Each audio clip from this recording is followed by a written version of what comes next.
പ്രിയമുള്ളവരെ, പഴകിയ പ്രഷർ കുക്കറിൻ്റെ ദൂഷ്യവശങ്ങളെക്കുറിച്ച് പറഞ്ഞുകൊണ്ട് ഒരു 2 ആഴ്ച മുമ്പ് ഞാനൊരു വീഡിയോ ചെയ്തിരുന്നു. പക്ഷേ കുറച്ചും കൂടെ ക്ലാരിറ്റിയുള്ള ഒരു ന്യൂസ് ഇന്ന് കാണാനിട വന്നു. നിങ്ങൾക്കും കൂടി ഞാനത് ഷെയർ ചെയ്യുകയാണ്.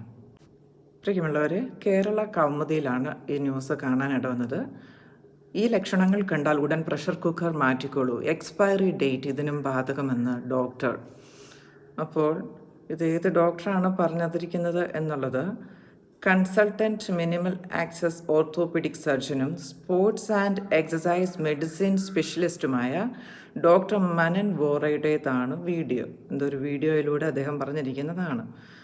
ഓക്കെ, അപ്പോൾ ഇത് ഏതവസ്ഥയിൽ നിങ്ങളുടെ കുക്കർ മാറ്റണം എന്നുള്ള ഒരു ഡിസ്ക്രിപ്ഷൻ ഉണ്ട്. അത് മാത്രമേ ഇപ്പം ഞാൻ വായിക്കുന്നുള്ളൂ.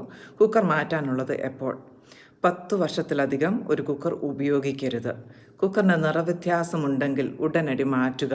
കുക്കറിൻ്റെ വിസിൽ അയഞ്ഞതായി തോന്നിയാൽ അത് സുരക്ഷിതമല്ലെന്ന് മനസ്സിലാക്കണം.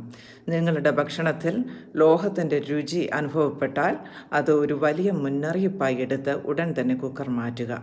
കുറച്ചും കൂടി വിശദീകരണത്തിലേക്ക് പോവുകയാണ്. വർഷങ്ങൾ കഴിയുന്നതിനനുസരിച്ച് പ്രഷർ കുക്കറിൽ നിന്ന് ഒരു ചെറിയ അളവ് ലെഡ് നിങ്ങളുടെ ഭക്ഷണത്തിൽ എത്തുന്നുവെന്ന് ഡോക്ടർ മനൻ വോറ വിശദീകരിക്കുന്നു.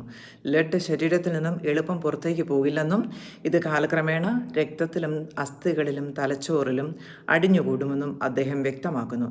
ഇത് വലിയ ആരോഗ്യ പ്രശ്നങ്ങൾക്ക് കാരണമാകുമെന്നും ഡോക്ടർ കൂട്ടിച്ചേർത്തു. ഓർമ്മശക്തിയെയും മാനസികാവസ്ഥയെയും ഇത് ബാധിക്കുന്നതായും അദ്ദേഹം സൂചിപ്പിക്കുന്നു. കുട്ടികളിൽ ഇതിൻ്റെ ഫലങ്ങൾ കൂടുതൽ ദോഷകരമാണെന്നും ഡോക്ടർ വ്യക്തമാക്കുന്നു. തലച്ചോറിൻ്റെ വളർച്ചയെ മന്ദഗതിയിലാക്കുകയും IQ ലെവലുകൾ കുറയ്ക്കുകയും ചെയ്യുന്നു. നിങ്ങളുടെ കുക്കറിന് 10 വർഷത്തിലധികം പഴക്കമുണ്ടെങ്കിൽ അത് നീക്കം ചെയ്യണമെന്നും മനൻ വോറ വ്യക്തമാക്കുന്നു. ഓക്കെ.